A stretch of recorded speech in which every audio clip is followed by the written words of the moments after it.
Alors, bonsoir à tout le monde, comme j'avais dit. Voilà, on est le 6e ner de Hanouka. C'est déjà vers la fin. Le problème de Hanouka, j'espère qu'on a préparé bien les soufganiot, les beignets comme ça. Au moins chacun y mange chez soi, parce qu'on n'est pas à la Sina. J'ai prévu au début de faire à la synagogue avec des beignets et tout ce qu'il faut, mais malheureusement, couvre-feu, c'est pas possible. Donc beignets il n'y aura pas. J'espère, moi j'ai pris un petit verre de thé, comme ça on peut boire, c'est lui qui a envie. Mais bon, c'est un petit truc. Alors, pour la fête de Hanouka, il y a beaucoup de choses à dire. Hein. C'est une fête qui est étrange, qui est bizarre. Si vous regardez un instant, toutes les fêtes qu'il y a pendant toute l'année, tout le temps, hein, si on regarde tout le temps, regardez, Rosh Hashanah c'est au début du mois, Sukkot c'est au milieu, Kippour, pardon, c'est les Yud, Pesach c'est Tetvav, Shavuot c'est le Vav Sivan, Purim c'est au milieu. La seule fête que, en fait, elle n'est pas au milieu, elle est à la fin, elle n'est pas au début, elle est plutôt à la fin, c'est la fête de Hanouka. Et c'est intéressant. Pourquoi c'est intéressant? Dans la halakha, c'est écrit, une opportunité, c'est pas une obligation, mais dans la halakha, c'est écrit que une personne qui veut se marier, vaut mieux de se marier au début du mois qu'à la fin du mois. Pourquoi? Parce qu'au début du mois toujours, quand la levana la lune est en train de s'agrandir, ça donne une bracha pour un Israël. Que par contre, à la fin du mois, plus que la lune elle commence à descendre, à rapetissir, là à ce moment-là, la bracha malheureusement elle descend aussi. C'est pour cela c'est mieux de faire la bracha toujours le mariage au début du mois et pas à la fin du mois. D'accord? Comme ça c'est écrit. Je m'excuse. Alors pareil, pour toutes les fêtes, pour tous les chagim qu'il y a chez nous, au Hashem, on a pas mal de chagim. Toujours, si vous faites attention, c'est au début du mois, c'est au milieu, mais jamais à la fin. Pourquoi à la fin, il y a moins de bracha pour un Israël? C'est pour cela on fait toujours au début et non pas à la fin. Il faut comprendre pourquoi Hanouka c'est à la fin. Quelque chose qu'on va essayer, Bezrat Hashem, travailler aujourd'hui. Deuxièmement, on va essayer de regarder c'est quoi la nature des Grecs, d'accord? On a parlé de la Grèce tout le temps, c'est le pays, c'est un peuple, c'est une nation, que eux, ils voulaient faire quelque chose, donc ils en mettent des xérotes, de lois contre les juifs dans une manière, et ils étaient très sévères pour l'appliquer, les appliquer plutôt, c'était en pluriel, et nous en fait, du moment qu'un Israël ils ont gagné, il faut bien comprendre. Qu'est-ce qui s'est passé? C'est quoi cette histoire? Qu'est-ce qui s'est passé entre les Juifs? Qu'est-ce qui s'est passé avec les Grecs? Il faut comprendre c'est quoi cette histoire qui s'est passée pour comprendre pourquoi nous, en fait, on prend cette fête-là de Hanouka et pas autre part. D'ailleurs, qu'est-ce qu'on dit? On allume 8 jours, 8 bougies de Hanouka, on est au 6e aujourd'hui, on allume 8 bougies de Hanouka, c'est pas pour rien, c'est parce que normalement l'huile, il devait être assez pour un seul jour, et Hachem il a fait un nes, que ça a tenu pendant 8 jours. Alors, je m'excuse, mais la Gemara, elle nous amène des nissim qui étaient quand même plus importantes. La Gemara raconte qu'il y avait une fois, si je ne me trompe pas, chez Rabbi Yoshua ou chez Rabbi Eliezer, je ne suis pas sûr de moi, qu'une fois les vendredi soir, il rentre à la maison, ou avant de partir à la synagogue, plutôt, pardon, et il voit sa fille qu'elle pleure. Il dit, mais pourquoi tu pleures, ma fille? Il dit, parce qu'en fait, je me suis trompé. Au lieu d'allumer les bougies des Shabbat avec l'huile, j'ai mis du vinaigre. Un instant,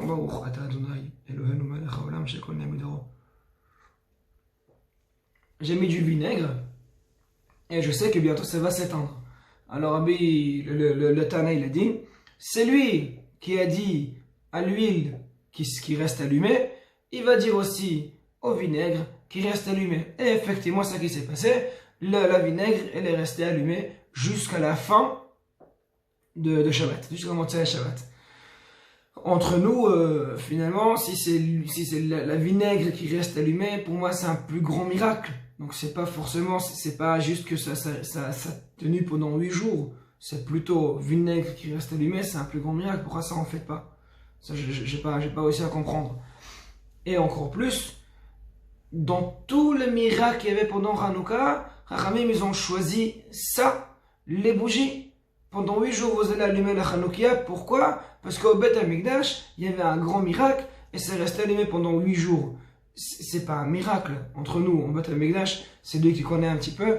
Les miracles qui s'est passé en Beth Amikdash, c'est beaucoup plus que ça. Il y avait du feu qui ne s'éteignait jamais. Ah, il pleuvait à temps à Yerushalayim, ça ne s'éteignait jamais. Ça restait toujours allumé. Pour moi, c'est encore plus grand miracle. Il y a 10 000 choses encore différentes. On voit beaucoup de miracles qui s'est passé à Yerushalayim. C'est ça le miracle que maintenant on a choisi. Bnei Israël, Baruch Hashem, finalement, c'est resté allumé pendant 8 jours. Donc maintenant, on profite de ça. C'est quand même, pour moi, c'est un peu bizarre cette histoire. Il faut comprendre c'est quoi l'histoire. Pour une manière un peu rigolote, j'ai entendu ce matin une raison très spéciale pourquoi on mange des beignets. Alors Eric, c'est pour toi, hein, c'est dédié pour toi. Pourquoi on mange des beignets à Hanouka? Alors vous savez, la Grèce, elle était partagée par deux endroits principaux. Il y avait Sparta, il y avait Macedonia. Il y avait deux endroits. Il y avait un endroit qui s'appelait Sparta et un autre qui s'appelait Macedonia. Sparta, c'était les sportifs. Hein, c'était tout le sport du monde, il commençait par là-bas. Les amphitheatrons, tous les endroits, tous les concours, tout ce qu'il y a, ça commençait là-bas en fait, si on a envie. Et Macedonia, c'était un endroit des intelligents, c'était les intellos. D'accord? Alors, c'est quoi Sparta? Sparta, c'est le corps, c'est le matériel, c'est le corps, tout le temps le corps. Le physique, être beau, être musculé, avoir la tablette et tout ça. Donc nous, pendant Hanouka, on dit, nous c'est l'inverse. On va manger les beignets, l'huile, confiture, sucre, on va bien grossir, comme ça on ne fait pas partie de ce sort qui s'appelle Sparta. Bon. La grecque, il faut comprendre, c'était la nation, le peuple le plus puissant du monde à cette époque-là. D'accord? C'était une époque que les Grecs, c'était le plus puissant. Ils régnaient dans le monde entier, à peu près, hein, c'était comme ça. Et pour comprendre l'histoire de Hashmonaïm, il faut aller un peu en arrière.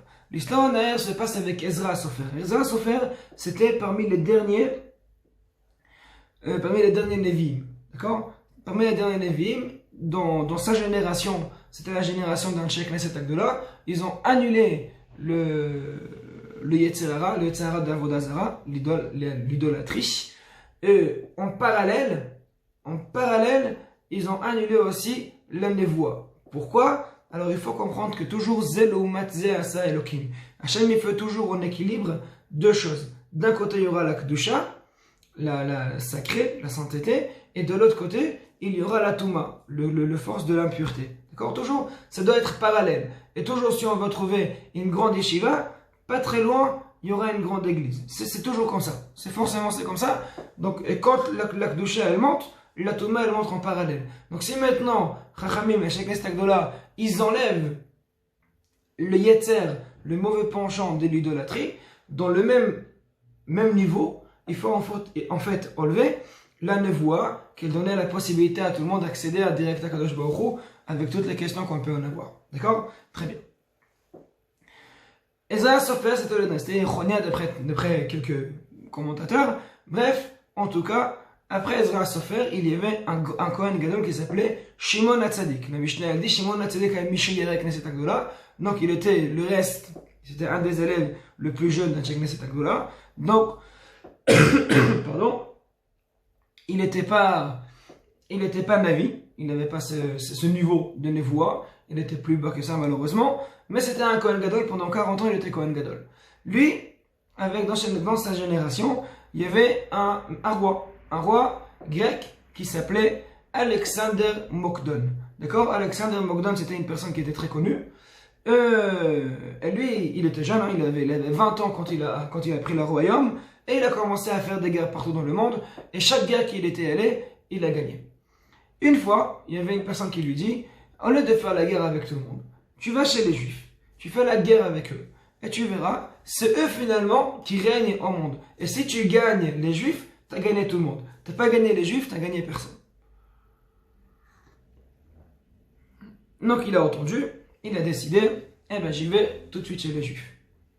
Il a pris le chemin pour arriver vers les Juifs. Shimon HaTzadik, il a entendu. Donc il a pris la décision d'y aller envers lui. Alors, juste pour comprendre, il y a une interdiction que le Kohen Gadol ne peut pas sortir les habits de Kehuna Gadola, donc il a les 8 habits spéciaux, il ne peut pas les sortir en dehors de Beth Amikdash. Ok? Donc chaque jour, il est arrivé au Beth Amikdash, il s'est habillé comme un Kohen Gadol. à la fin de la journée, tous ces habits-là, il a laissé dans un bureau spécial qui était dédié pour ses habits. Le lendemain matin, il est revenu pour récupérer ses habits. Très bien. Donc il a dit, cette fois-ci-là, je vais sortir avec les habits du Kohen Gadol, et je vais aller envers Alexander Mokdon. Je m'excuse, j'ai tousse un petit peu, j'ai attrapé froid. Donc je suis désolé, c'est pas la corona et ça passe pas par le zoom non plus. Donc j'ai attrapé un petit peu froid, ça passera à Hashem. Alors Alexander Mokdon, il vient vers Yerushalayim. Shimon HaTzadik, il est sorti vers Alexander Mokdon. Sur le chemin, il se retrouve quelque part.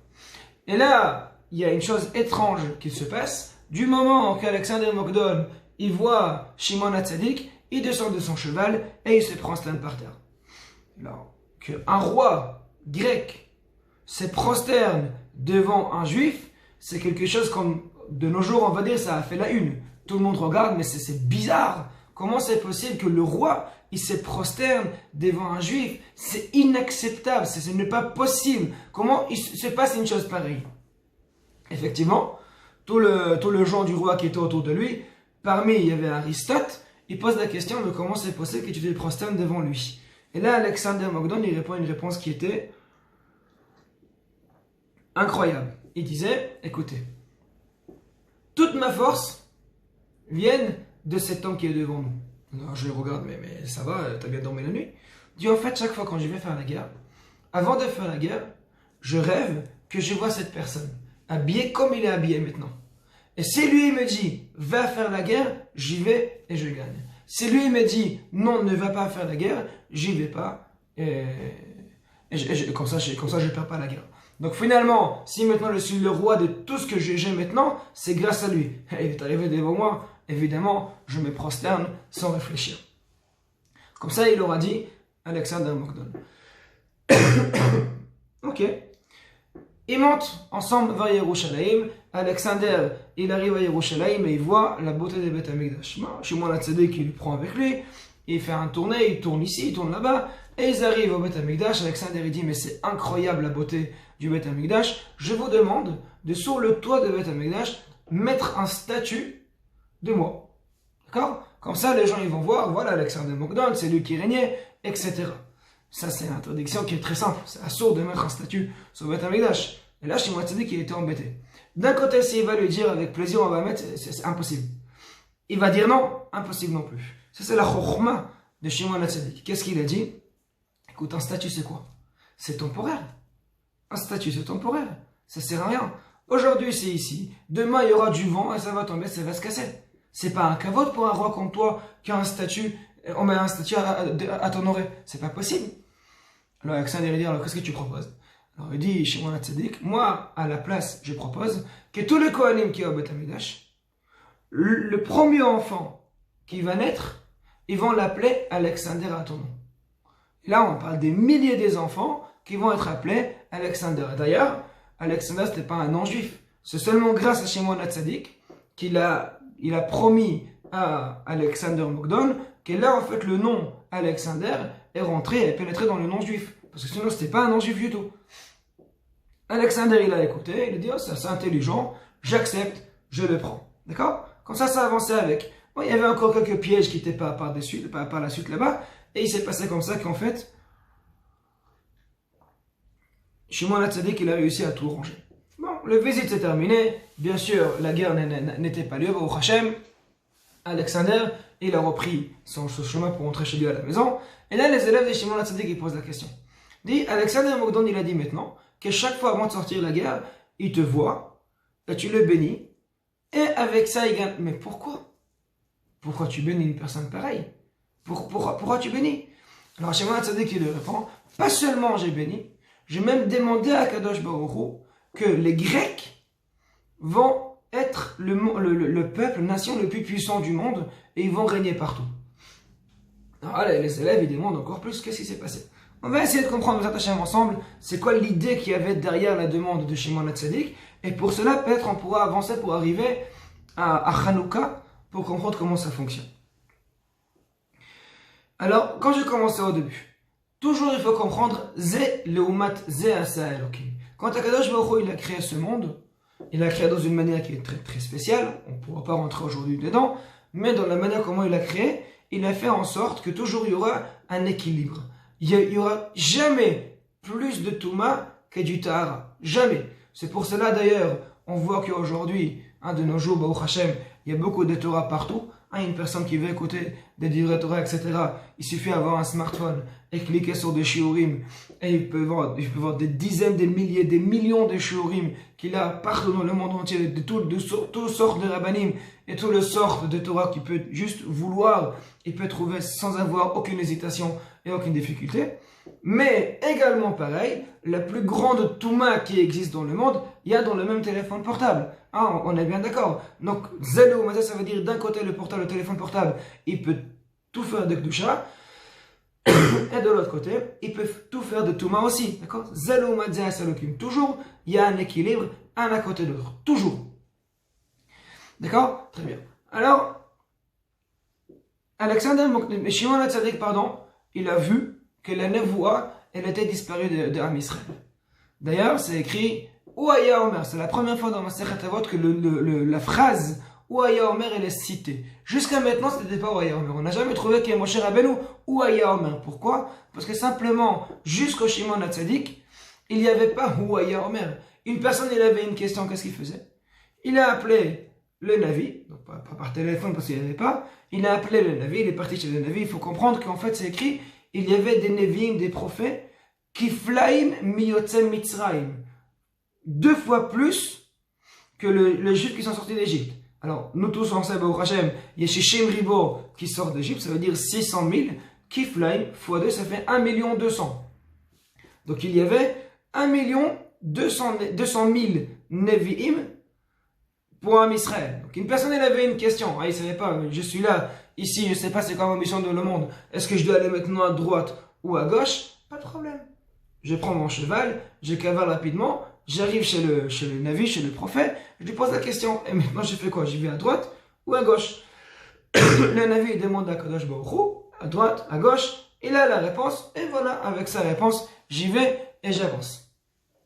Du moment que les Chachamim, ils ont annulé le Yetzer Hara de Avodah Zara, d'idolâtrie comme je l'avais dit avant, automatiquement, Hachem il a annulé en même temps aussi la Neviut. Pourquoi? Parce que c'est équivalent. Une Neviut, ça veut dire c'est une approche qui est vraiment très facile, un lien qui est presque direct avec Akadosh Baruch Hu. Parallèle à ça, il y avait un grand Yetzer, un grand mauvais penchant, un grand penchant qui a tiré tout le monde envers le Yetzer Hara, d'accord? D'Avodah Zara. Donc si maintenant on a annulé le Yetzer Hara d'Avodah Zara, automatiquement cette approche qu'il y avait avec l'idolâtrie, elle s'est arrêtée. On ne peut pas laisser maintenant l'approche qu'il y a avec Akadosh Baruch Hu dans le même niveau. C'est pas juste par rapport à la brira, comme on a parlé.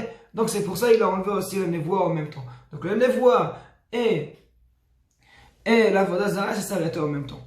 Donc c'est-à-dire que maintenant, chaque personne, il doit aller travailler dans une autre manière. Au lieu de travailler comme avant, j'ai une question, je vais au Navi pour lui poser qu'est-ce que j'ai fait maintenant. Non. Le travail de chaque personne, c'est trouver, c'est creuser lui-même dans quelle manière il doit avancer.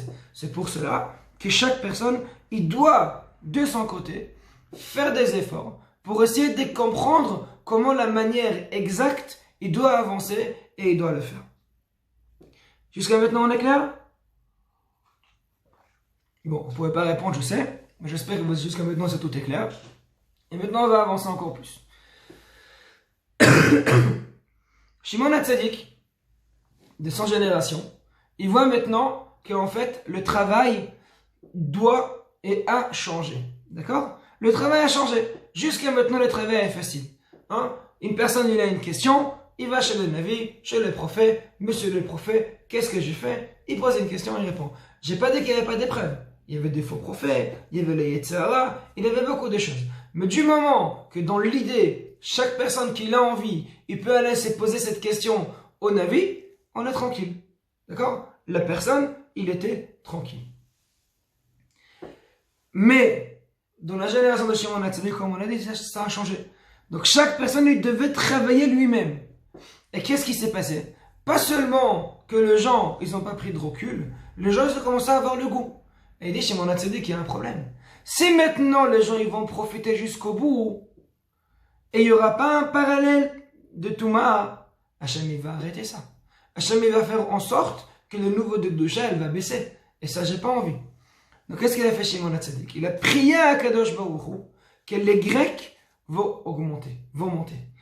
Donc, les Grecs, ils vont monter, automatiquement, il y aura un parallèle à la Kedusha. Et s'il y aura un parallèle à la Kedusha, Bezrat Hashem, la Kedusha, elle pourra avancer. D'ailleurs, entre parenthèses, avec Shimon HaTzadik, moi, j'ai jamais réussi à comprendre pourquoi les gens, ils sont intéressés à fou de regarder le foot. Alors, y aller jouer en foot au basket, j'adore, foot j'aime pas trop, mais basket j'adore, et je comprends que quelqu'un il veut aller jouer. Ça se défoule, ça fait du sport, ça fait du bien, c'est important, ça je peux comprendre. Mais par contre, y aller regarder comment deux autres personnes jouent en foot, j'ai jamais compris l'idée. Mais avec ça, je peux comprendre un petit peu. Hachem il a mis en sorte que tellement on a une facilité d'accéder à la Torah, Baruch Hashem, chaque personne à la maison, il a le chasse, il a toutes les gmarot, il a les livres des halachot, il y a tout ce qu'il faut. C'est trop facile. Et si c'est trop facile, le mérite, il va descendre. Hachem, il n'a pas envie que le mérite descende. Donc, de l'autre côté, il a mis le foot. Il a mis toutes les bêtises qu'il y a dans la télé, etc. Et maintenant, on est attiré à fond pour voir ces sortes de bêtises, pour avoir un équilibre, que chaque fois que maintenant, je prends pas les bêtises, je prends un livre, j'étudie, je écoute un shiur Torah, je gagne encore plus. D'accord? Pour moi, avec ça, je peux comprendre un petit peu plus. Moi, je reviens à Shimon HaTzadik. Shimon HaTzadik qui prie à Hachem que les Grecs montent. C'était quoi les Grecs? Si maintenant on parle des Grecs, qu'est-ce que c'est des Grecs exactement? Comme j'avais dit, les Grecs, ils avaient deux villes principaux. Il y avait Sparta et il y avait Macedonia. Sparta, c'était le sport. C'était le sport, c'était le corps. Si je pense qu'à Château de Versailles, on peut voir un petit peu les Grecs, comment ils étaient à l'époque. Alors, je ne suis pas un connaisseur d'histoire du tout, mais quand j'étais avec mes enfants là-bas, je voyais un petit peu les statues. Ça m'a rappelé tout ce qu'on a parlé en hébreu, c'est Eliévani, sur le dieu grec. Donc, c'est les gens qui étaient vraiment grands, puissants, forts, musclés, avec tout ce qu'il faut. Ça, c'est la manière que Sparta a toujours cherché. Que par contre, Macedonia, là-bas, c'était pas du tout côté matériel, côté physique, c'était côté esprit. C'est être intelligent, c'est avoir beaucoup de logique, beaucoup de Torah. Alors, Torah dans leur manière, bien sûr, c'est pas la Torah que nous on parle maintenant. C'est la Torah qu'eux ils parlent d'apprendre beaucoup de choses, d'être enseigné dans beaucoup de choses, de toujours essayer de comprendre c'est quoi le point qu'il y a à l'intérieur. Aristote, le Rambam dit, Aristote c'était une personne qui est arrivée presque au niveau des névoies, des prophéties, tellement il était avancé dans son esprit. Rambam, moi j'ai rien dit. D'accord? Donc, dans les deux côtés, chacun de son côté, il a essayé de tirer jusqu'au bout sa manière à lui pour contredire la Kedusha que Am Israël ils ont. D'accord? Alors, maintenant il faut comprendre c'était quoi la Kedusha d'Am Israël. Pardon. La Kedusha d'Am Israël, si on regarde maintenant, premièrement, ils étaient unis. Am Israël, à ce moment-là, ils étaient tous en Eretz Israël. Alentour, alors, pas tous, mais une bonne partie, alentour de Beth Amikdash, toujours, tout le temps, et en train de servir Beth Amikdash, de faire des korbanot, malgré qu'ils étaient pauvres dans cette époque. Malgré ça, ils faisaient toutes les korbanot qu'il fallait, et ils étaient en train d'essayer d'avancer dans leur rythme, dans leur vie spirituelle, le plus possible.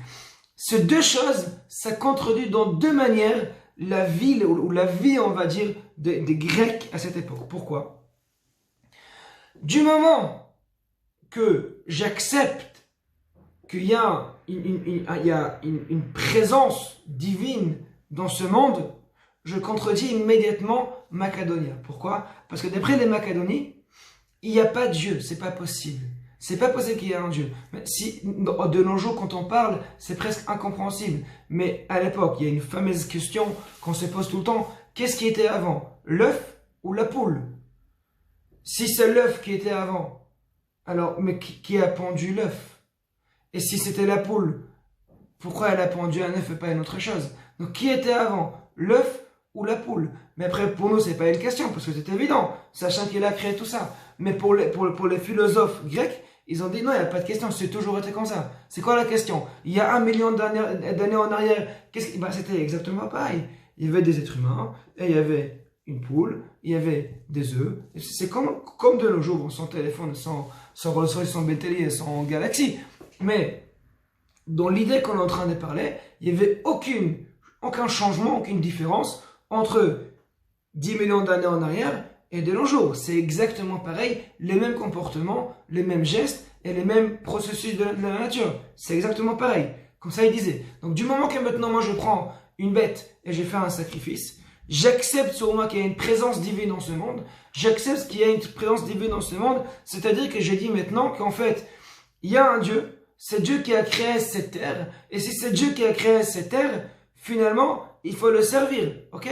Et ça contredit dans l'immédiat Macedonia.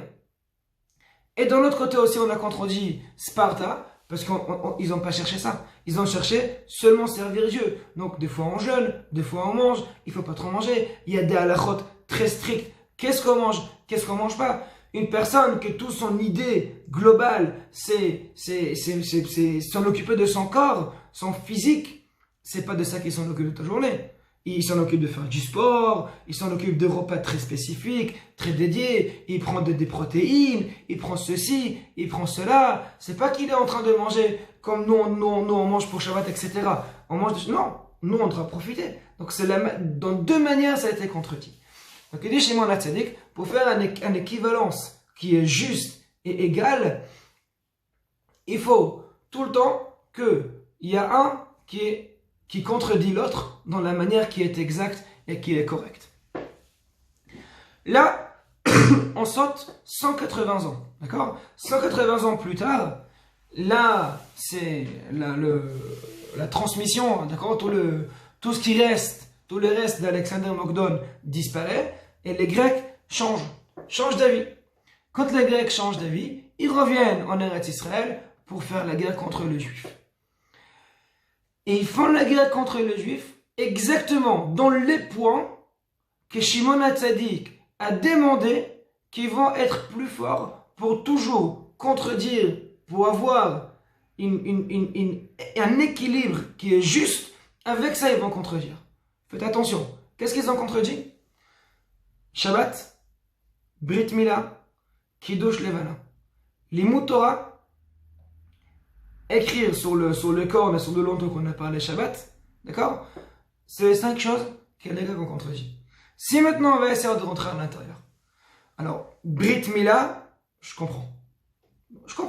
Brit Mila, je comprends. Pourquoi Brit Mila, je comprends? C'est pour eux que finalement le corps, le physique, c'est le plus important. Je prends un bébé, il a 8 jours, il a 8 jours.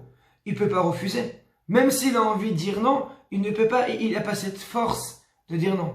Je prends ça et je coupe un endroit qui est très important pour le plaisir du corps. Donc finalement, je fais un acte qui est cruel contre une personne qui ne peut pas se venger et qui ne peut pas arrêter cet acte parce qu'il ne peut rien faire, hein, il a 8 jours tout simplement. Dans un endroit que pour le corps, pour le plaisir du corps, il est très important. Donc finalement, j'ai fait un acte qui contredit toute cette théologie grecque. Parce que d'après la théologie grecque, le corps est là pour le physique, pour profiter à max. Et là, je fais l'inverse. D'accord? Donc, Brit Mila, je peux comprendre. Par contre, Shabbat et Kiddush Levana, je ne comprends pas. Depuis la création du monde, depuis le monde qui tourne, qui a commencé à tourner, toujours les êtres humains prenaient un jour par semaine de calme, de repos. Qu'est-ce que vous en foutez que nous on le fait samedi? Faites-le le jour que vous avez envie. Qu'est-ce que ça vous dérange quand on le fait samedi exactement? Et pareil pour le Kiddush Levana. Alors le mot de la Torah, je comprends, encore une fois, le mot de la Torah, ça contredit tout l'ordre théologique, alors je peux comprendre. Écrire sur le lonto et sur les cornes, je comprends aussi. Mais par contre Shabbat, le Kiddush Levana, c'est incompréhensible. Qu'est-ce qu'il y a de spécial dans Shabbat? Alors, Baruch Hashem, nous tous on respecte Shabbat et on profite, on sait profiter de Shabbat. Donc ça fait du bien, ça fait du plaisir. Mais la question que se pose, qu'est-ce qu'il y a de spécial à Shabbat que les Grecs, ça les avait embêtés? Il faut comprendre que nous, Baruch Hashem, on fait Kiddush vendredi soir, on fait Kiddush samedi matin. Le kiddush qu'on fait vendredi soir, on dit Vechula Shemaim Va'aretz Vechol Tzevaam. Vechal Elokim Be'yom HaShevi Kol Melarto Asher Asa. Vechule. Une personne qui respecte Shabbat, dans la manière comment il respecte Shabbat, il dévoile à tout le monde, en fait, il y a un Dieu dans ce monde. Et c'est lui, que lui, qui a créé ce monde. D'accord? Et le 7e jour de la création, il se reposait. Et comme lui, le 7e jour de la création, il se reposait, nous aussi on se repose le 7e jour de la création. C'est-à-dire qu'il respectait Shabbat, c'est même prendre une partie dans la création du monde. Parce qu'une personne qui respecte Shabbat, il dit clairement, c'est Hachem qui a créé le monde. Et une personne qui raconte et qui dit, qui dévoile que Hachem il a créé le monde, il est considéré comme si il prend partie de cette création. D'accord? Donc maintenant, quand on se repose Shabbat et quand on respecte Shabbat, c'est comme si on prend et on fait une partie du création du monde. Ils disent les Grecs, ça on ne peut pas accepter. Le monde, il n'était jamais créé. Il est toujours là. Ça fait des milliards d'années que le monde tourne. Et même si vous me demandez maintenant, qu'est-ce qu'il y avait ici dans ce monde, il y a 10 milliards d'années en arrière, je vais vous répondre, c'était pareil, il y avait un confinement, et il y avait une personne qui faisait 2 jours par Zoom. Mais c'était pareil, il n'y a rien qui a changé. Donc, alors, oui, je suis d'accord, Zoom, il n'y avait pas de confinement, pas de coronavirus, mais c'est-à-dire le monde, il était exactement pareil. Il n'y avait pas de différence entre le monde de nos jours et le monde de l'époque, sauf le développement technologique qu'on a avancé, d'accord? Ça oui. Mais le monde, c'était pareil. Il pleuvait, il faisait chaud, il y avait de la neige, il y avait des scientifiques qui disaient faites attention, il y a le monde qui va péter, il va s'exploser parce qu'il fait trop chaud, il fait trop froid, il y a un trou ici, il y a un trou là-bas, je ne sais pas qu'est-ce qu'ils disent encore. Mais le monde n'a jamais changé. Okay? Et nous maintenant, quand on fait le kiddush, on déclare avec un témoignage très clair que le monde, il était créé. Ça, les gars qui disent non, on n'a pas envie. Ça, c'est pas possible. Kiddush Levana, c'est une autre chose. Kiddush Levana, il faut comprendre que les Grecs, ils avaient une grande discussion. Leur discussion, ça a été, c'est qui règne le plus dans ce monde. Est-ce que c'est la lune ou c'est le soleil? Je parle dans des paraboles, c'est une manière de parler. D'accord? Donc les Grecs, ils disent, le jour, c'est le plus important. Et pas la nuit. Donc la lune, dans une manière de parler, c'est juste une étoile qui tourne, mais il ne sert à rien. Les juifs, par contre, on tient toujours compte de la lune. Comme on a parlé déjà plusieurs fois, hein, on a une femme pendant Rosh Chodesh, on a l'habitude qu'elle ne fasse pas des melachot, elle ne travaille pas trop dur. Pourquoi?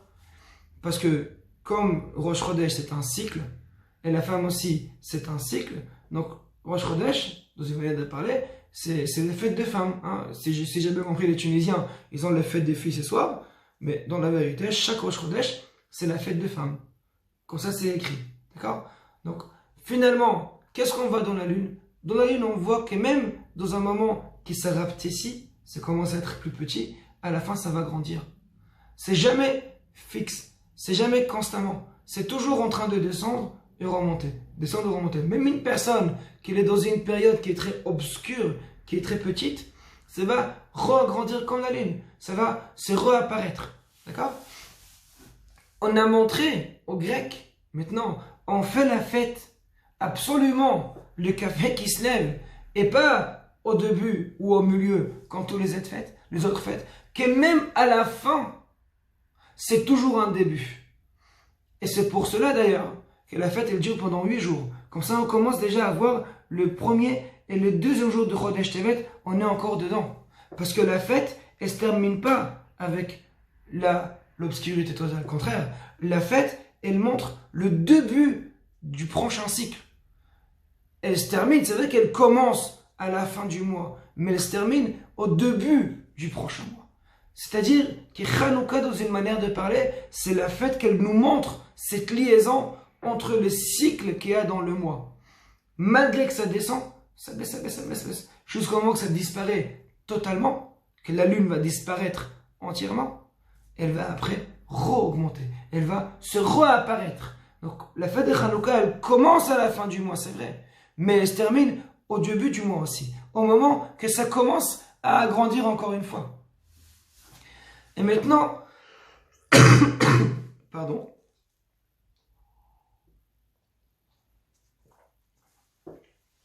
Avec tout ce qu'on a dit, on va essayer de comprendre c'est quoi l'histoire des bougies.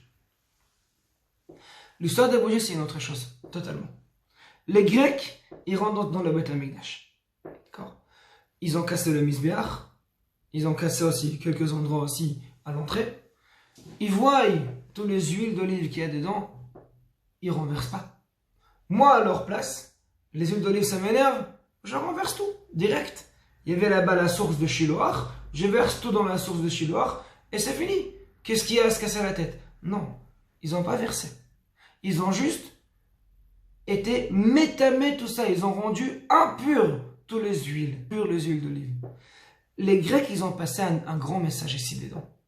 Le message que les Grecs ils passent quand tu rends toutes les huiles impures, c'est pas un message qui veut dire c'est n'importe quoi, qu'est-ce que vous faites. Non. Et ils se mêlent pas de tout ce que nous on fait. Quand maintenant, ils viennent rendre impures toutes les huiles, c'est tout simplement dire il n'y a pas de différence entre vous et nous. Dans la manière comment vous faites, c'est la manière comment nous on fait. Vous pensez que vous prenez maintenant des huiles d'olive spéciaux pour faire des menorahs spéciales avec des lumières spéciales et soi-disant Dieu, il vient, il regarde la lumière et avec ça il peut traverser dans le... Donc les Grecs disent maintenant, c'est pas, vous pensez que vous êtes mieux que nous, vous allez allumer la lumière spéciale avec des huiles spéciaux, non. Vous êtes comme nous, exactement comme nous. Il n'y a aucune différence entre vous et nous. Nous aussi, on prend les choses pures et on les rend impures. Et Bnei Israël, ils viennent. Mina halacha, c'est écrit clairement, Touma ou Torah Betsibour. Dès que Bnei Israël, ils rentrent dans un Beth Amikdash et ils voient que toutes les huiles sont impures, ils peuvent utiliser les huiles impures. Il n'y a aucun problème dans l'halacha. S'il n'y a pas d'autre chose qui est tahor, on peut l'utiliser. C'est écrit clairement que c'est moutar. Et Bnei Israël ils disent non, on ne va pas profiter de choses impures que les Grecs ils ont laissées ici. Non, on ne va pas faire une chose pareille. On va chercher jusqu'au moment qu'on va trouver de l'huile pure. Pour montrer aux Grecs, non, nous on est différents. Nous on prend l'huile et on les garde pure jusqu'au bout. Et seulement avec d'huile pure, on peut utiliser pour faire de l'image de la Hanoukia. Si notre huile, elle n'est pas pure, on ne pourra pas utiliser pour la Hanoukia. C'est ça le message que les Israéliens veulent passer. C'est pour cela qu'on allume les 8 jours. On allume 8 jours la Hanoukia, pas parce que le Nes est le plus grand. Non, pas du tout. C'est tout simplement, Rachamim, il nous dit une chose. Rappelez-vous pour toujours qu'est-ce que les Grecs voulaient faire et comment nous, on a battu. Les Grecs, qu'est-ce qu'ils voulaient simplement? Ce que nous, on va être comme eux. On ne prend pas des choses spéciaux. On ne prend pas des choses différentes que les autres. On sera comme eux, les mêmes comportements, avec les mêmes choses. Et nous, malgré qu'on avait la possibilité d'être comme eux, on avait refusé. C'est ça la force de Hanouka. C'est savoir qu'est-ce que l'ennemi qu'il y a en face veut et le battre. N'accepte pas. Même si je peux écouter qu'est-ce qu'il a envie.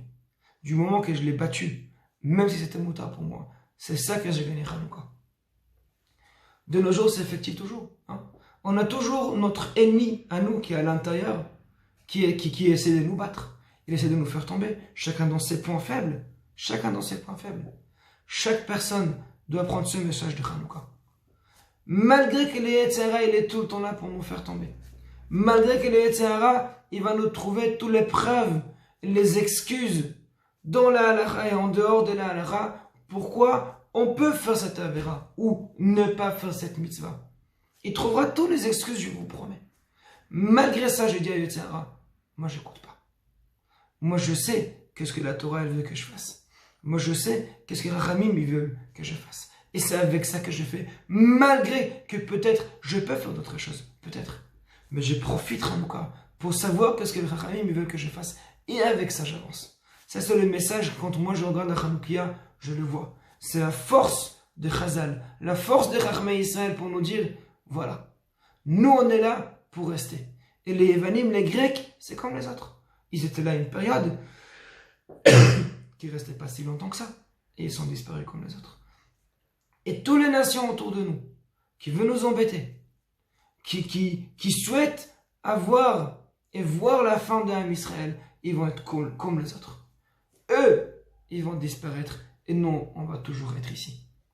Mais le premier ennemi qui veut nous faire tomber, c'est l'ennemi qui a dedans. C'est l'ennemi qui a dans notre cœur. Et ça, c'est l'ennemi que nous, on doit être toujours en bagarre avec lui. On doit se bagarrer avec lui. On ne doit pas les laisser régner et on ne doit pas les laisser prendre sa force. Voilà pour moi qu'est-ce qu'il dit Hanouka. Il y a toujours des choses à rajouter, j'imagine. Mais pour moi, c'est ça qui veut dire Hanouka. J'espère que vous avez passé